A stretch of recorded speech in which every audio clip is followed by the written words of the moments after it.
Hello everyone, good morning. This is Vinay here. आज मैं आप लोगों के लिए लेकर के आया हूँ क्लास 10 का सबसे बेहतरीन और सबसे इम्पॉर्टेंट टॉपिक और चैप्टर जिसका नाम है लाइफ प्रोसेस।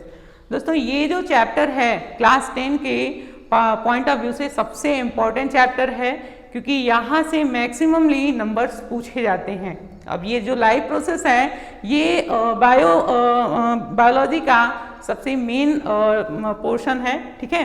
तो आइए इसके बारे में हम लोग पहले इंट्रोडक्शन देख लेते हैं और इंट्रोडक्शन के बाद तब फिर हम इसके चैप्टर को समझने की कोशिश करेंगे। और आई होप कि ये चैप्टर आप लोगों के लिए बहुत इम्पॉर्टेंट और बहुत ही इजी वे में मैं समझाने का कोशिश कर रहा हूँ। आप लोगों के लिए ये चैप्टर बहुत ही इम्पॉर्टेंट होने वाला है। सो आइए, जैसा कि इस चैप्टर का नाम ही है लाइफ प्रोसेस। मेरे आप बैकग्राउंड पे देखते होंगे कि ये जो चैप्टर मैंने यहाँ पे लिखा हुआ है, चैप्टर का नाम ही लिखा हुआ है लाइफ प्रोसेस। मतलब हम इसमें इस चैप्टर में सबसे पहले मैं इस चैप्टर के बारे में बता देता हूँ कि ये जो चैप्टर है ये टोटल ह्यूमन फिजियोलॉजी से रिलेटेड है। ह्यूमन फिजियोलॉजी कहने का मतलब कि हम अपने डेली लाइफ में जो भी एक्टिविटी करते हैं, सच एज जैसे कि डाइजेशन हो गया, रिस्पिरेशन हो गया, एक्सक्रीशन हो गया, एब्जॉर्प्शन हो गया, या जो भी हम एक्टिविटी करते हैं, ठीक है, हम अपने लाइफ से रिलेटेड या लाइफ में होने वाली जो भी एक्टिविटीज होती है, ये जो चैप्टर है उसी के बारे में इंडिकेट करता है और ये चैप्टर हमें उसी के बारे में बताता है। So let's begin our chapter.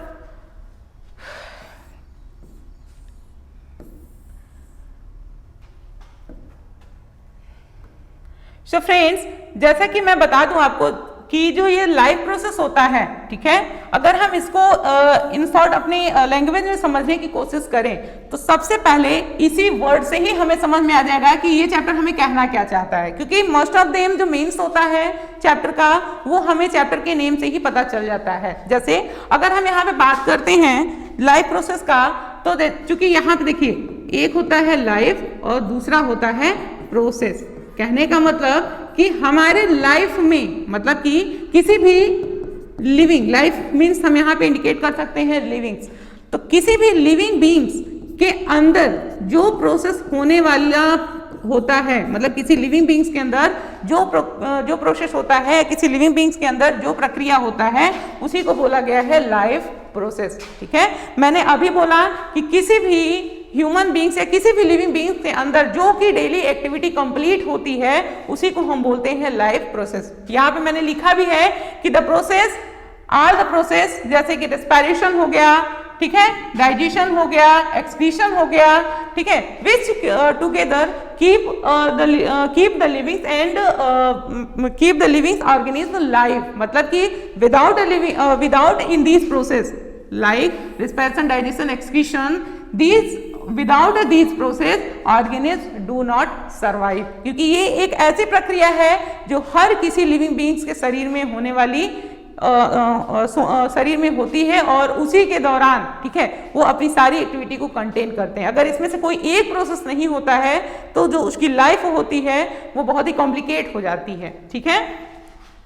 तो हमें इस चैप्टर में सबसे पहले हमें पढ़ना क्या क्या है, हम लोग पहले उसके बारे में डिस्कशन कर लेते हैं, ठीक है। जैसे कि सबसे पहले हम पढ़ेंगे इंट्रोडक्शन के बारे में, ओके। इस चैप्टर के इंट्रोडक्शन के बारे में पढ़ेंगे कि लाइफ प्रोसेस हमें क्या रहा है, मतलब लाइफ प्रोसेस का मतलब क्या होता है। जैसा कि मैंने अभी जो बताया आपको लाइफ प्रोसेस के बारे में, ठीक है, तो वो इंट्रोडक्शन पार्ट था, मतलब लाइफ प्रोसेस में कहा क्या जा रहा है हम वो देखेंगे। दूसरा, लाइफ प्रोसेस में हम जो पहला टॉपिक चूज करेंगे वो होगा न्यूट्रिशन। क्या होगा? न्यूट्रिशन, क्योंकि ये पहला टॉपिक होता है बेटा, पहला टॉपिक है लाइफ प्रोसेस का जो कि हमें इसमें पढ़ना है। थर्ड, तीसरा जो हम पढ़ेंगे टाइप ऑफ न्यूट्रिशन। क्या पढ़ेंगे? Type of nutrition.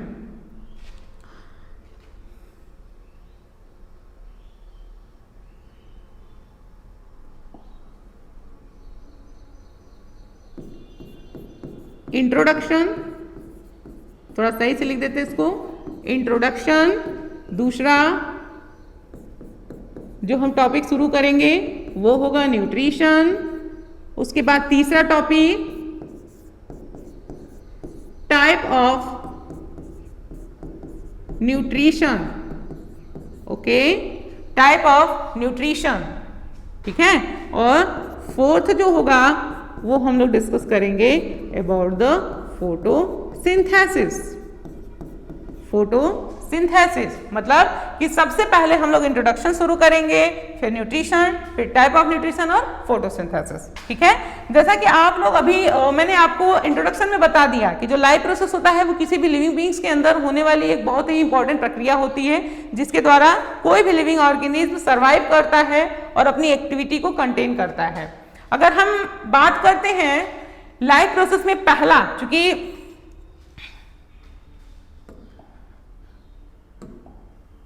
पहला जैसे कि mode of nutrition in plants, क्योंकि हम बात करते हैं न्यूट्रिशन की, ठीक है, ये भी हमें जानना जरूरी है कि न्यूट्रिशन क्या होता है।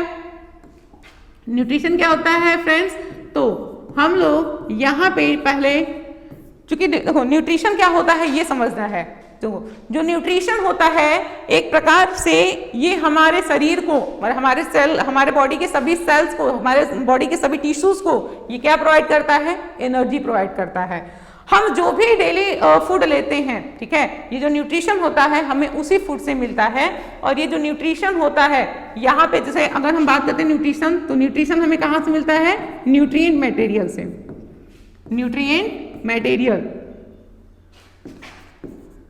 अब अगर हम न्यूट्रिएंट मटेरियल्स की बात करें तो न्यूट्रिएंट मटेरियल्स में कार्बोहाइड्रेट, विटामिन और प्रोटीन और फैट, ये सारी चीजें इंक्लूड्स होंगे, ठीक है। तो यहाँ से जो न्यूट्रिएंट मटेरियल्स होता है, न्यूट्रिएंट मटेरियल से हमें न्यूट्रिशन प्रोवाइड हो जाता है। अब चूंकि ये न्यूट्रिशन क्या होता है, ये न्यूट्रिशन ही है जो हमें क्या देता है, एनर्जी देता है। Okay, so type of nutrition की मैं बात करूं यहाँ पे, फर्स्टली यहाँ पे देखो mode of nutrition. Mode of nutrition में हमें प्लांट्स के बारे में भी पढ़ना है और एनिमल्स के बारे में भी पढ़ना है। मतलब मोड ऑफ न्यूट्रिशन मतलब प्लांट्स कैसे न्यूट्रिशन करते हैं, क्योंकि प्लांट्स के लिए भी तो न्यूट्रिशन जरूरी होता है।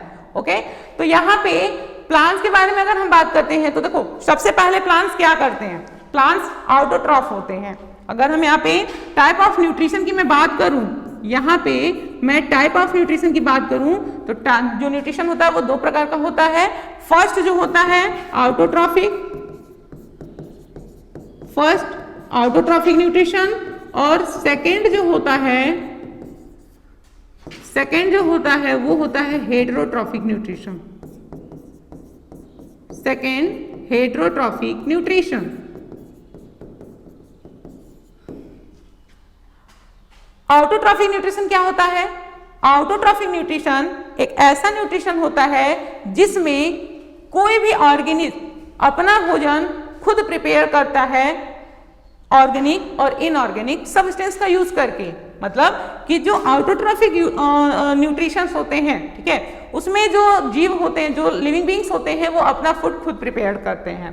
सच एज इसका जो मेन एग्जांपल है वो क्या है, ग्रीन प्लांट्स। जो ग्रीन प्लांट्स होते हैं वो अपना फूड खुद से प्रिपेयर करते हैं। हेटेरोट्रॉफिक में बात करूं तो जो हेटेरोट्रॉफिक न्यूट्रिशन होता है इसमें जो ऑर्गेनिज्म होते हैं वो ऑटोट्रॉफ के हेल्प से अपना न्यूट्रिशन गेट करते हैं, ये अपना भोजन खुद से नहीं बना सकते हैं। आइए समझेंगे, इसको भी डिटेल में समझेंगे।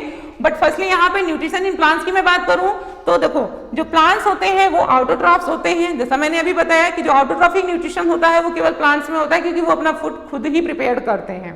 ओके, दूसरा मेक देयर ओन फूड, जो प्लांट्स होते हैं वो अपना भोजन खुद बनाते हैं। And eat animal for their food, और जो एनिमल्स होते हैं, ठीक है, क्योंकि ऑटोट्रॉफ प्लांट्स करते हैं और प्लांट्स के द्वारा जो ऑटोट्रॉफिक न्यूट्रिशन के अकॉर्डिंग जो एनर्जी स्टोर होती है उस एनर्जी का उपयोग कौन करता है, एनिमल्स कर लेते हैं बेटा। क्योंकि एनिमल्स क्या करते हैं, प्लांट्स को फीड करने का काम करते हैं, और जैसे ही प्लांट को फीड करेंगे तो यहां से उनको एनर्जी मिल जाएगी। अगला हम बात करते हैं न्यूट्रिशन इन एनिमल्स में। तो जो मतलब जो एनिमल्स होते हैं वो सारे के सारे कैसे होते हैं, हेटेरोट्रॉफिक्स होते हैं। मतलब ये हेल्प लेते हैं ऑटोट्रॉफ का और इन्हीं से अपनी एनर्जी प्रोवाइड कराते हैं टू द वेरियस मेथड। क्योंकि अगर हम हेटेरोट्रॉफी की बात करें तो हेटेरोट्रॉफी के दो वर्ड से मिलकर के बना है, हेटेरो प्लस ट्रॉफिक। हेटेरो का मतलब होता है to the various, and trophic का मतलब क्या होता है, न्यूट्रिशन। इट मीन्स यहाँ पे कहने का मतलब ये है कि जो हेटेरोट्रॉफिक्स होते हैं वो वेरियस मेथड्स के द्वारा अपना न्यूट्रिशन प्राप्त करते हैं। आइए नेक्स्ट देखते हैं न्यूट्रिशन इन एनिमल्स में।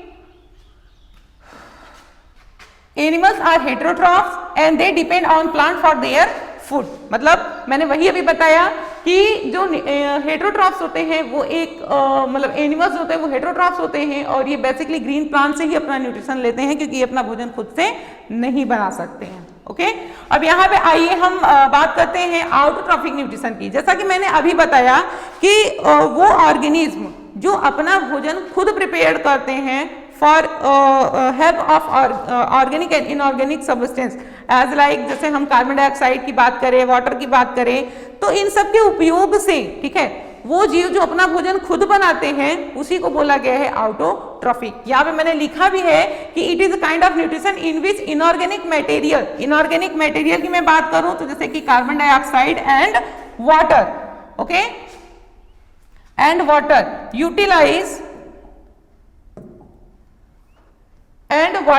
are utilized prepare organic food by the process of photosynthesis। क्योंकि जो ग्रीन प्लांट्स होते हैं वो जिस मेथड से अपना भोजन प्रिपेयर करते हैं, ऑटोट्रॉफिक न्यूट्रिशन शो करते हैं, उस मेथड्स को क्या बोला गया है? फोटोसिंथेसिस। तो क्या यहाँ पे कहने का मतलब ये है कि वो प्रोसेस, ठीक है, जिसमें कि जो लाइट एनर्जी होती है वो केमिकल एनर्जी में चेंज हो जाती है, उसी को हम बोलते हैं फोटोसिंथेसिस। इट मींस फोटोसिंथेसिस को हम कैसे डिफाइन कर सकते हैं? Photosynthesis is a process in which light energy is converted into the chemical energy. कैसे लाइट एनर्जी केमिकल एनर्जी में कन्वर्ट हो जाएगा?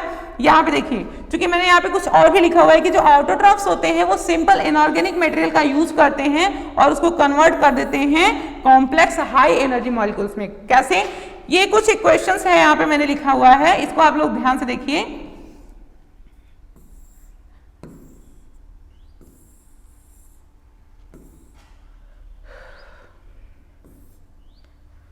यहां पे जैसे कि मैं बात करूं यहाँ पे CO2 plus water, it means H2O, okay, in presence of sunlight and in the presence of sunlight and chlorophyll, and they prepare glucose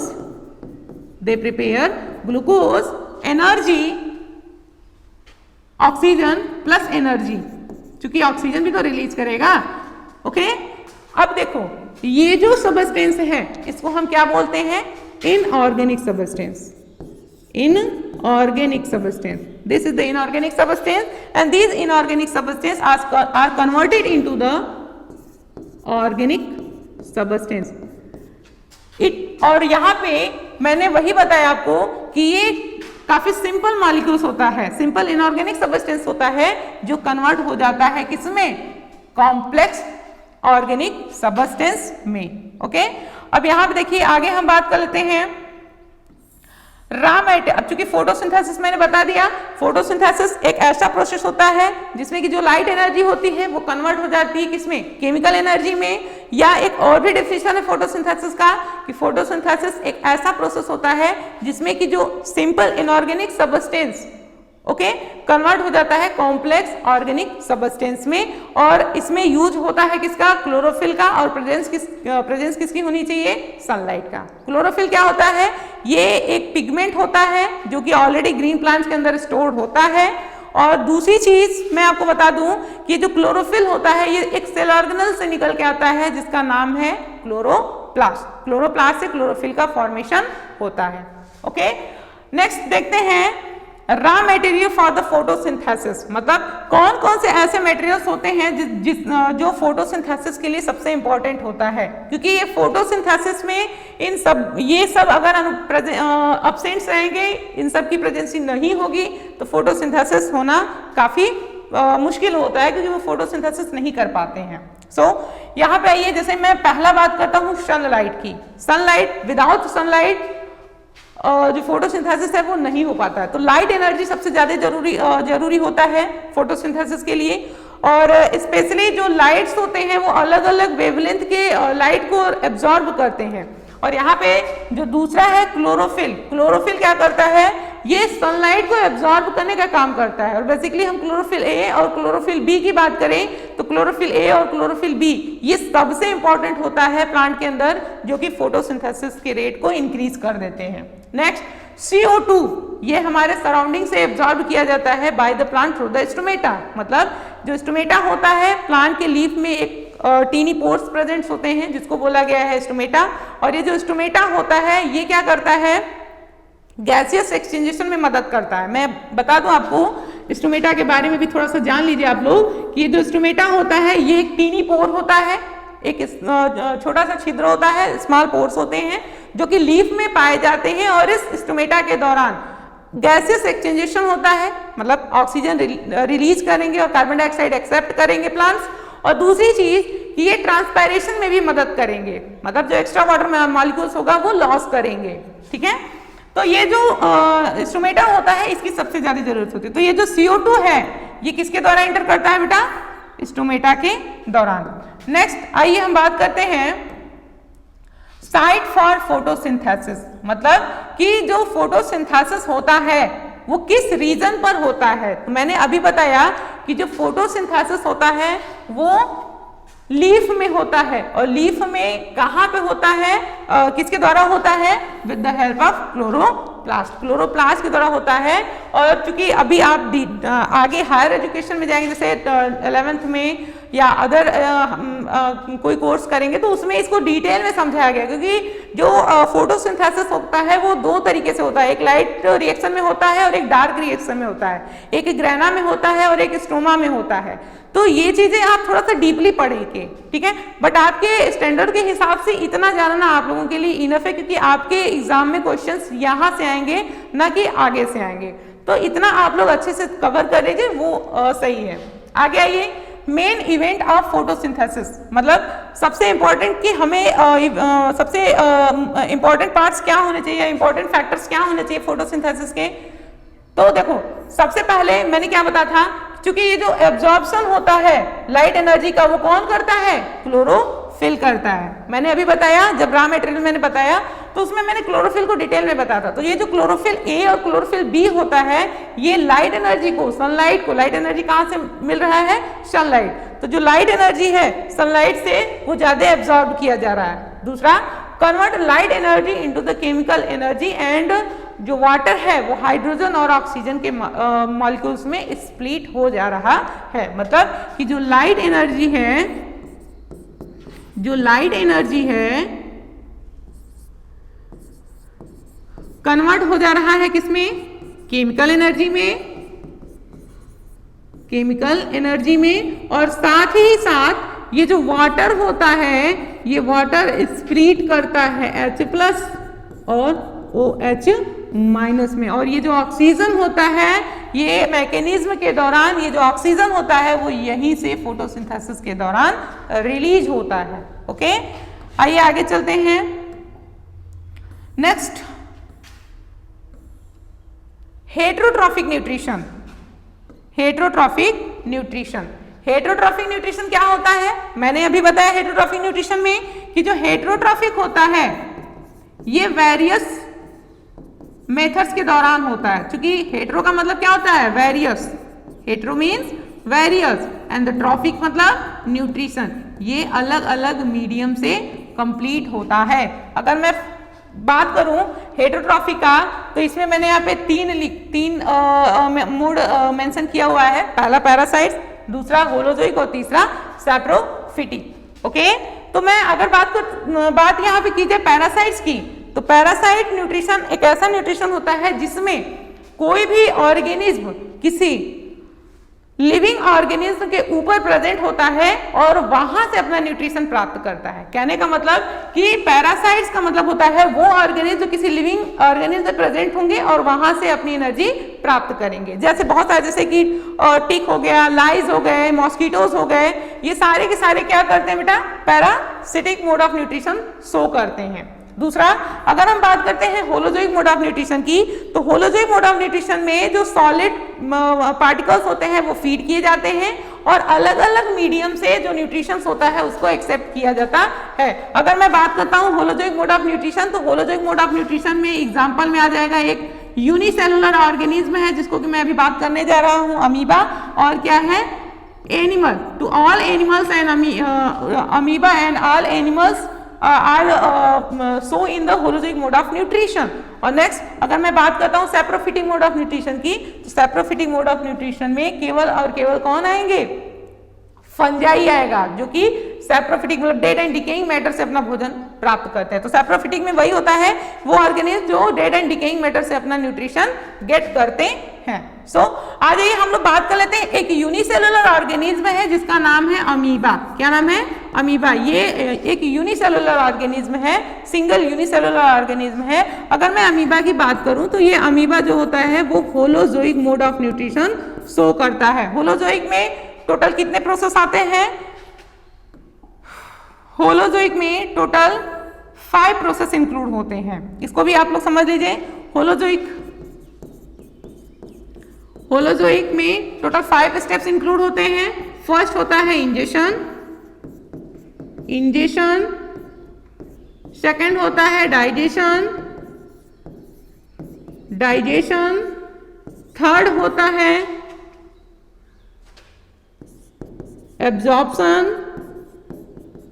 absorption और फोर्थ होता है एसिमिलेशन और फिफ्थ होता है बेटा ईजेशन। सो फ्रेंड्स यहाँ देखो, डाइजेशन, एब्जॉर्प्शन, एसिमिलेशन और ईजेशन, ये होलोजोइक मोड ऑफ न्यूट्रिशन की ये 5 टाइप्स हो गए। यहाँ पे मैंने दिखाया भी है कि ये इंजेशन प्रोसेस है। इंजेशन मतलब टेकिंग ऑफ फूड, इंजेशन का मतलब टेकिंग ऑफ फूड, मतलब भोजन लेने का जो मेथड्स होता है उसको हम क्या बोलते हैं, इंजेशन। क्योंकि यहाँ पे देखो ये जो अमीबा है, फूड के साथ साथ ये जो अमीबा है ये इंजेक्ट कर रहा है, अपने भोजन को ले रहा है। और भोजन, अमीबा जो है भोजन जिस माध्यम से लेता है उसको हम क्या बोलते हैं, ये रीजन क्या कहलाता है, स्यूडोपोडिया। क्या कहलाता है, स्यूडोपोडिया। क्योंकि एक माउथ नहीं होता है, अमीबा में स्पेशल टाइप का माउथ नहीं होता है, ये स्यूडोपोडिया के माध्यम से ही अपना भोजन लेते हैं। और इनका जैसे ही भोजन आगे जाता है, इनका डाइजेशन कहाँ पे होता है, एक छोटा सा पार्ट्स होता है, एक वैक्यूल्स होता है जिसको बोला गया है क्या, फूड वैक्यूल। फूड वैक्यूल में फूड स्टोर होता है, वहां से एंजाइम रिलीज होते हैं और जो फूड होता है उसका वहां पे ब्रेकडाउन होता है और न्यूट्रिशन रिलीज होता है। एब्जॉर्प्शन में क्या होता है कि जो न्यूट्रिशंस होते हैं वो एब्जॉर्ब कर लिए जाते हैं और एब्जॉर्ब करने के बाद जो वेस्ट मटेरियल्स या जो मटेरियल्स होते हैं वो अनदर पार्ट में ट्रांसफर कर दिए जाते हैं। और ईजेशन के दौरान, ठीक है, ईजेशन के दौरान जो एक्स्ट्रा वाटर मटेरियल्स स्टोर्ड होता है अमीबा के अंदर वो स्यूडोपोडिया के माध्यम से ही बाहर रिलीज कर दिया जाता है। तो ये 5 मोड ऑफ न्यूट्रिशन है जिसमें कि अमीबा अपना भोजन कंप्लीट कर लेता है। ठीक है, तो इसके दौरान, इसके साथ साथ हमें ये भी जानना है कि ये जो डाइजेशन, क्योंकि यहाँ से क्वेश्चन सबसे पहले ये डाइजेशन पे पूछे जाते हैं कि अमीबा में डाइजेशन कहाँ होता है। तो जो अमीबा होता है, अमीबा में जो डाइजेशन होता है वो फूड वैक्यूल में होता है। ओके, तो ये जो वीडियो है बस आज के लिए बस इतना ही। नेक्स्ट क्लास में हम बात करेंगे nutrition in humans. Okay, nutrition in human में कौन कौन से पार्ट्स होते हैं, क्या होता है, इसके बारे में हम लोग नेक्स्ट क्लास में डिस्कस करेंगे। Thank you so much.